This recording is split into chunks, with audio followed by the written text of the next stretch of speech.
aquest vídeo en surt del pip. La paraula cony té diferents significats. Bé, de fet, dos. Ve del grec kunnus, que vol dir vagina, vulva, per tant són els genitals femenins. I cony, tot sol, també s'utilitza per demostrar sorpresa. Pot ser bona o pot ser dolenta. Hi ha moltes paraules que són eufemismes. Per exemple, conxo, coi, recoll. Aquí la sorpresa és doble, com a mínim.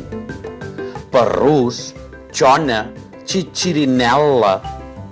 Aquesta la diuen a l'Alguer. També es compara amb aliments, patata, figa. I amb animals, petxina, cloïssa, conill.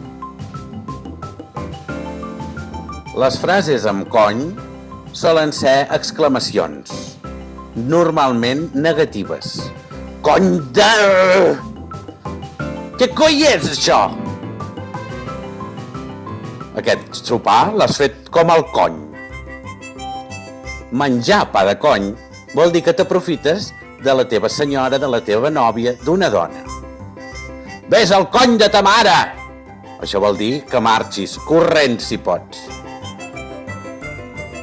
S'ha fet amb el cony, com hem dit abans, o aquest o aquesta és un cap de cony. Fixeu-vos que, buscant informació per aquest vídeo, hem trobat que hi ha un conill de dibuixos que es diu cony. Bé, es diu coni. Per acabar el vídeo, us heu preguntat mai per què la paraula cony sempre és més negativa que collons? Doncs és claríssim, perquè el llenguatge és sexista.